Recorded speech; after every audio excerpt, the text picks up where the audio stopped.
All right, the Dodgers are at Camelback Ranch for the first time this Cactus League, and they are taking on the Rockies. And I am joined right now by a man that is one of my favorites on this Dodgers squad. And I feel like 2021 is not only going to be the world's year, but it's going to be Gavin Lux's year. Gavin, thanks a lot for the time. Appreciate it. Yeah, anytime, my man. It's got to be great for you to be here again, Gavin. The hair, the beard, doesn't skip a beat ever.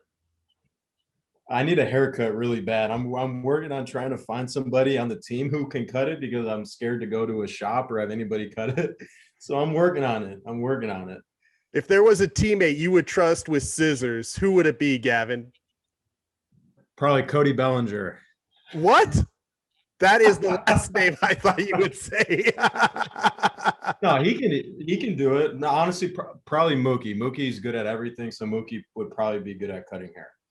Yeah, for sure. Bowling, golf, baseball, basketball. Do you think you could beat Mookie in a game of horse, Gavin? In basketball? Yeah. I got a good shot, but probably not. Hey, speaking of Mookie, Gavin, a lot of the young guys last year said they gravitated towards him because he was obviously a leader and you wanted to try to reach his level of intensity. Have you done any of that this spring?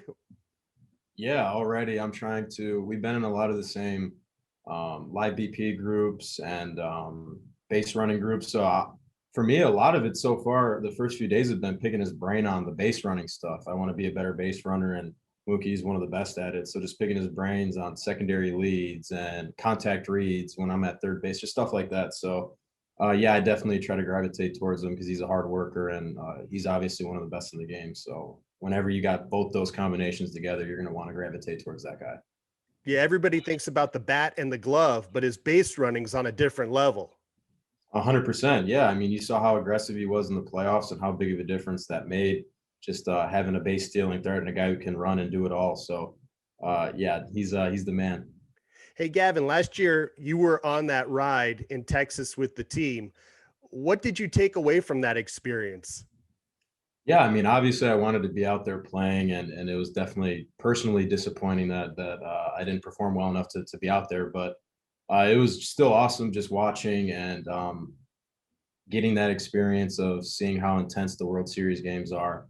I played in the playoffs in 2019, but 2020, I mean, we made it to the World Series and obviously won. So the intensity level, even from the NLDS, the World Series, there's a difference there. So just taking it all in and seeing how guys show up still and then compete, and it was definitely a good learning experience.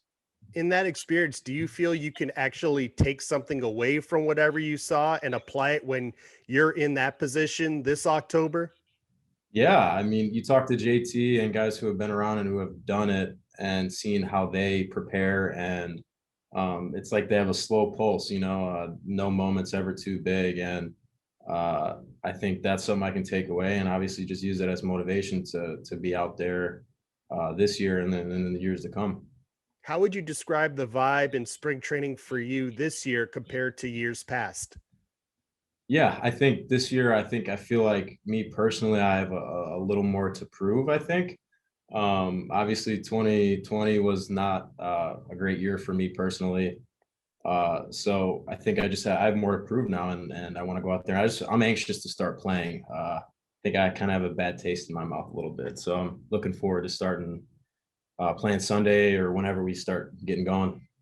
Does it feel like not only yourself, but Eddie Rios, Zach McKinstry, the time is now for you guys, considering the Dodgers allowed Kike and Jock to walk away to open the opportunity for you guys? Yeah, Zach and Eddie are ballers. So I think, we know that somebody's got to step up. So I think, we all kind of have the same mindset right now that we all have something to prove. And I think we're all seriously just anxious to get out there and start playing. It feels like it's been a while. Hey, you said you have something to prove. You have that anxiousness to show everybody what you can do. Spring training isn't the start of you getting ready. I heard you were working out at Dodger Stadium the last few months. Was that something that you felt you needed to do? What was the dynamics of you doing that? Yeah, I think just working out at Dodger Stadium and being around Brandon McDaniels every day, Rob, our RVS, our hitting coach, other players, Chris Taylor's out there. I mean, it's a better opportunity to be with guys who you're going to be with during the season, guys who are really smart, who care about you getting better. So for me, it was kind of a no-brainer to be out there and getting my work in and being with the coaches that I'm going to be with, obviously this year and in the future. So. Yeah, speaking of the coaches, Dino Ebel was Too. Oh my God, he was hitting me ground balls. We were grinding. He's throwing me BP. Can't forget. I'm actually sorry. I forgot about Dino. Dino's out there grinding too. Don't forget Everybody. the shout out, man. Yeah, I can't forget Dino. I can't. He was the one telling me how great you looked out there. He's the one he was throwing BP like every day, hitting ground balls every day. So I can't forget Dino. I'm sorry. We won't forget him, but not only does he help you the baseball wise, Gavin, how much does he help you get pumped up and the confidence every day in everything that you do? Yeah, absolutely. I mean, he's such a positive human being, and just him hitting ground balls, and then after just going through it and talking about it, and he definitely has a way of making you feel really comfortable and making you feel more confident in being yourself. So I love Dino to death, and he definitely gets out there and grinds with us. So he's the man. How was life in Wisconsin when you went back this off season? Dude, the weather wasn't bad at all. Like it didn't get bad until I was already gone. So I went home for like a good month and a half. Got to see friends and family. It was great. The weather wasn't bad. It didn't start snowing. So I kind of just stayed with the same routine, just working out, seeing friends and family, and kind of having a little mental reset was good. Yeah. In 2021, like I mentioned for everybody, we needed a fresh start. How much did you need the fresh start? Oh, definitely. I think I was kind of in a bad place. So for me, just having that mental reset to be able to see my family and friends, it was great. It was great. All right, before I let you go, you could speak more honestly for Will Smith since he's so humble and understated than he will. When I saw him walk into camp, those photos, I saw him on Zoom. It looked like a hornet stung that guy, but he said, "No, it's no big deal, no big deal." Did he put his shirts in the dryer like 10 times or what? Schmitty's rocking the Schmediums this year. No. Hey, he looks good, dude. I mean, his biceps are like the size of my quads. So, dude, I don't know. Right? He looks like a tank. Yeah. If he wants to hide it, he should wear the double X t-shirts, man. He shouldn't be wearing the extra mediums. It's cold in the mornings. Just throw on a hoodie, Will. Just a hoodie.